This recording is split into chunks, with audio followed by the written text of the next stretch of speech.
police and protesters. Bringing you up-to-the-minute coverage that's focused on the facts. I just wrapped up a call with the Trump campaign. The waters have begun receding in southeast Queensland now. The cleanup begins. No matter the time. Welcome to this 6 News major breaking news we have for you. No matter the place. Yeah, sorry, I'm at the supermarket right now. You'll always see it first right here on 6 News.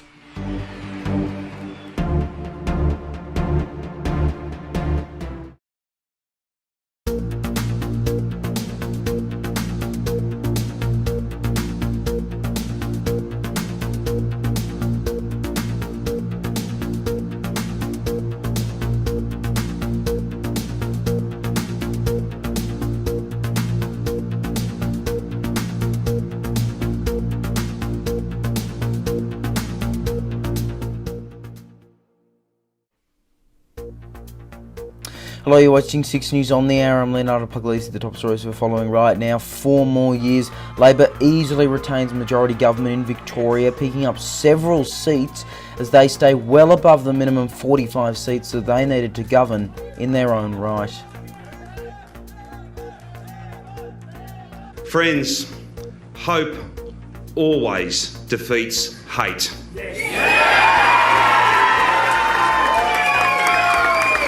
I think it's important now that post this election that we come together as Victorians knowing that the best of our state should be ahead of us, not behind us. Matthew Guy concedes for the second time in 4 years and is gone as Liberal leader again as the Liberals lose several seats and only take one clearly from Labor on election night, while their coalition partners in the Nationals make gains in rural Victoria. Victoria's own Green slide, the party set to pick up Richmond while also doing well in several other lower house seats and a number of upper house seats, as teal independents get mixed results across 4 different electorates. And Freedom flop. Freedom parties may only pick up a small handful of legislative council seats, if that, after high hopes in both houses, with a number of upper house crossbenchers now looking like they're headed for defeat.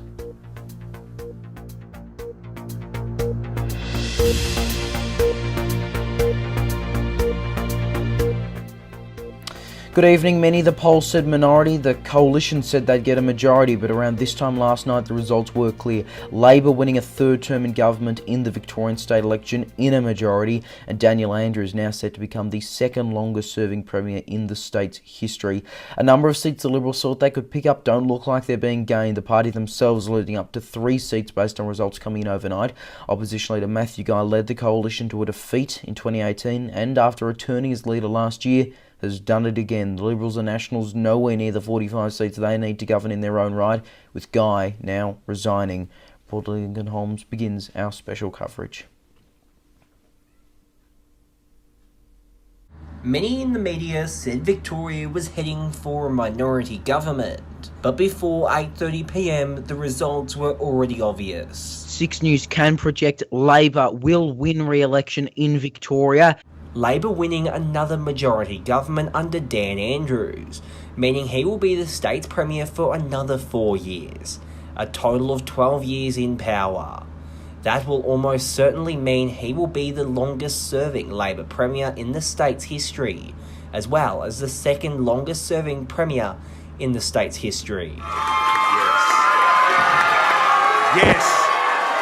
Counting shows 3 Liberal MPs have lost their seats, while the Nationals appear to have picked up all the previous held independent seats in regional Victoria. The Liberals only gaining a single seat last night, though they've had some positive results today, but overall they have come nowhere close to forming any type of government. Labor has suffered a statewide swing of about 6% against them, while the Liberals are down around 0.5%, the Greens, Nationals, Animal Justice Party, Democratic Labor Party, and the Victorian Socialists are all up. Leadership is about doing what matters. The people of this great state have endorsed today in resoundingly re-electing our strong, stable, majority Labor government. Friends, hope always defeats hate. We will now deliver bringing back the SEC.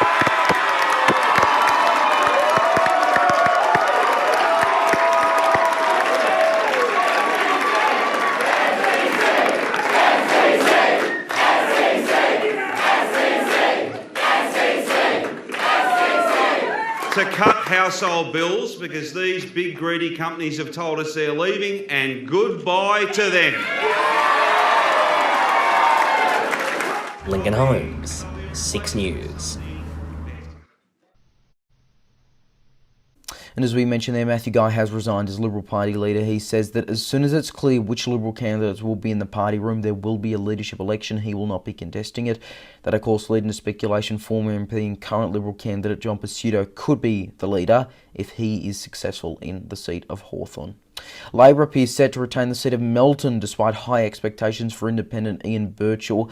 Birchall is third on primary votes at less than 10%. That's a swing of more than 3% against him, while Labor's Steve McGee is up about 3.5%. The Liberals are also around 8%, but that doesn't appear to be enough to take the seat.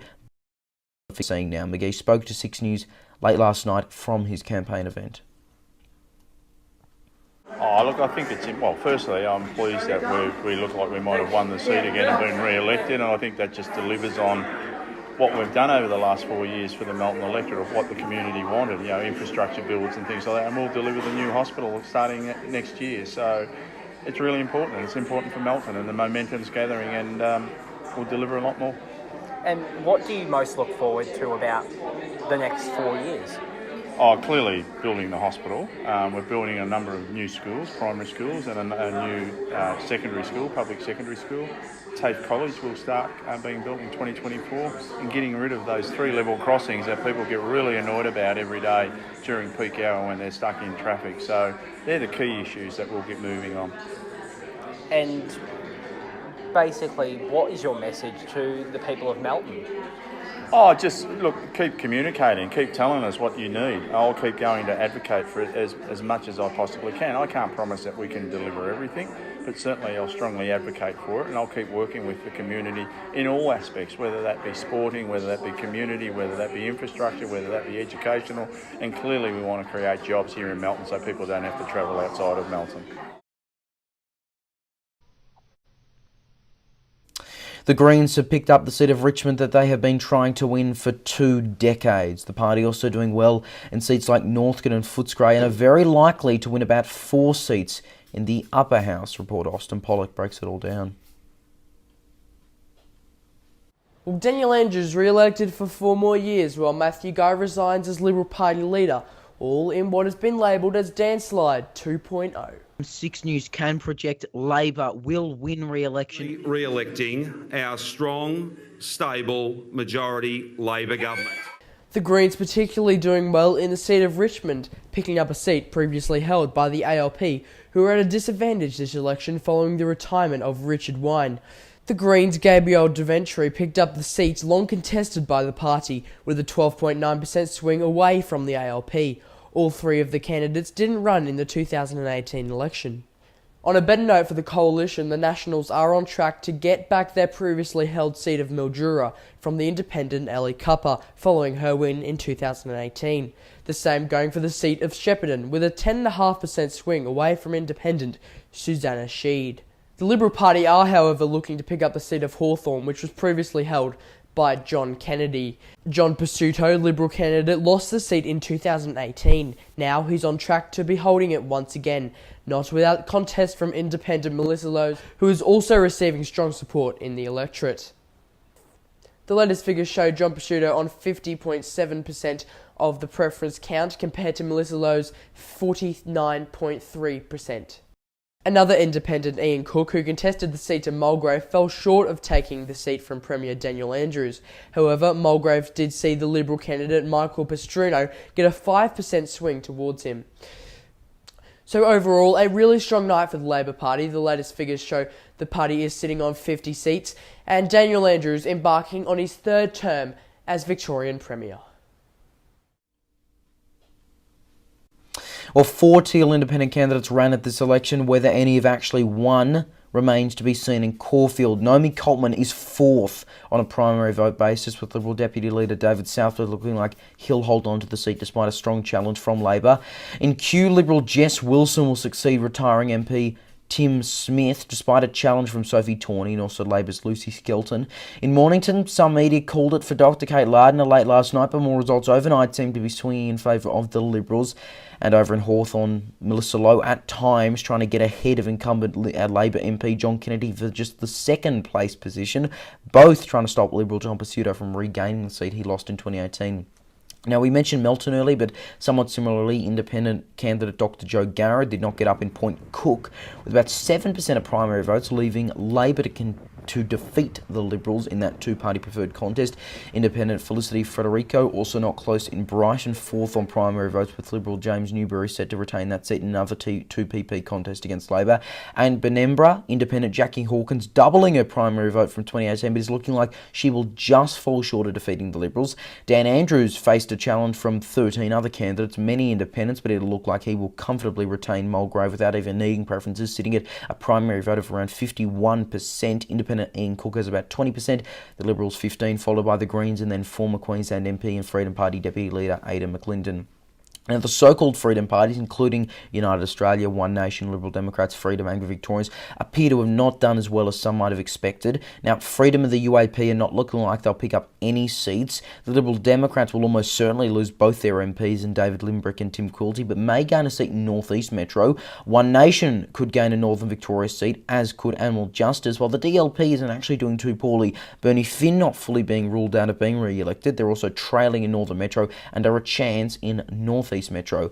Angry Victorians Party MP Catherine Cumming looks like she's gone. In terms of the other upper house minor parties and crossbenchers, Animal Justice Party's Andy Medic gone. Darren Hinch's Justice Party Stuart Grimley and Tanya Maxwell gone. Hinch won't get himself either. New Democrats Kashulia Vagella gone. Sustainable Australia's Clifford Hayes gone.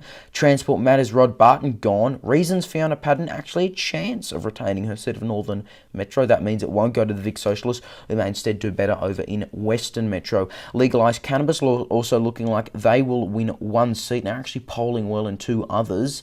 Look, late last night I actually asked political commentator Matthew Hayne about the results for the Greens and some other progressive parties that we're seeing flow in. For me, the most important thing that I think the takeaway should be is for both progressive parties to understand that this method of door knocking in order to get successful electoral results has now worked in Queensland, has worked at the federal election to an extent in Victoria, and has now worked in the Victorian election as well. This is a long-term strategy that can flip seats and can win, I think, long-term enough seats to be more than just a minor party, and can effectively force whoever is in government to be forced to listen to them as a third largest, almost major party. And especially if their primary vote is able to increase from 13 to 15% over the next couple of years, they keep this door-knocking effort up. There is no reason that the Greens, and to a lesser extent the Vic Socialists, can't become a real force in driving legislation in Victoria and Australia. Would you say, though, even though they'd be happy to get a huge crossbench support, that the Greens especially might be a bit disappointed they aren't able to actually get a minority where they would be able to, properly challenge Labor on some things? And I know that we imagine they're pushing them, and in the upper house they'll be pushing them, but they certainly can't force Labor to do anything. Labor will have that majority in the lower house. Yeah, they don't have the leverage of a minority government or a hung parliament. However, they still have a handful of people there who can put pressure on in other ways. If you have 5 MPs who are leading a protest of the current sitting government over a policy, for example, on a climate policy regarding oil and gas, that can get plenty of people to a protest. That is the type of action that 5 MPs being there causes more of a stir than if there's 2. So in that type of activist sense, they could use their added numbers in that way more effectively. But not in a way to effectively block legislation if it was a minority or a hung parliament. And just going back to some of how those Conservative and Freedom parties did, Family First, essentially a revival of the old Family First, not doing too poorly in the lower house. Now you combine that with the vote of the LDP, DLP and Freedom, it gets them to about 6 to 8% statewide. The DLP actually been polling third in St Albans, followed by Vic Socialists, then Greens. The DLP's candidate there is Mark Hobart, a former Freedom Party candidate. Look, obviously, you know, front page of the Victorian newspapers today, this was the Herald Sun, Dan Slam. Looking at the seats there as of midnight last night, they say Daniel Andrews has won a historic third term. He promised to govern for all Victorians as Labor looked to form a clear majority. Meanwhile, over in The Age, it's a bit thicker one here, hope defeats hate. That is the quote from Andrews that he made during that victory speech last night. Also looking at Guy's comments, the Teal Independent set to win Hawthorn. We're not actually sure about that now. And also Greens claiming Richmond. I think we are pretty sure about that. And they've got some images on the back as well. Bunch out of Mulgrave, including with Howard Lee, aka Kim Jong-un. But certainly, you know, they've been out and about, as have we, and you've been seeing that on our live coverage right now. So that's what some of the papers are saying about this Victorian state election results, and we are going to continue covering them live for you, because we know, especially in the upper house, we are still waiting for a lot of those results to come in, and then of course in Narrabeen, supplementary election in a couple of weeks is what we understand. Meanwhile, now here's Ivan and Melly in Perth with a look at what's coming up later tonight on WAMN News. Thanks, Leo. Tonight on WAMN News, an exclusive WAMN News poll reveals Health Minister Amber Jade Sanderson's shocking approval rating as health workers' dispute continues. Also tonight, the first strike in over 20 years. Nurses and midwives walked off the job across the state. COVID cases hit 5 digits in WA as numbers continue to climb before Christmas. Look after our children in public schools, a school bag protest to advocate for better education. And later, Dr. Andrew Miller's comment. Join us tonight on the WAMN News Facebook page and YouTube channel. All right, thanks both Ivan and Melly there. Now taking a look at tomorrow's weather forecast right across the country. Brisbane, heavy showers getting to a top of 30. It's partly cloudy in Sydney with similar conditions in Canberra, both cities in the low 20s. More of the same in Melbourne, though a little bit colder, 19 there, while it'll be 17 in Hobart. Some clouds over in Adelaide, 18. Sunny and 29 in Alice Springs. Perth to get to a sunny top of 29 as well, while in Darwin, there'll be showers, a warm but wet top of 31. A reminder of the top stories we are following on 6 News this hour, and Labor has easily retained majority government in Victoria, picking up several seats as they stay well above the minimum 45 they needed to govern in their own right. Liberal leader Matthew Guy has conceded for the second time in 4 years, today resigning as leader, again with the coalition losing several seats. And that is 6 News for this hour. There is more news 24/7 on our website, 6newsau.com, and on social media, Facebook, Twitter, Instagram, TikTok, and Lit. Just search 6NewsAU to find us. I'm Leonardo Puglisi. Thanks for your company. Good night.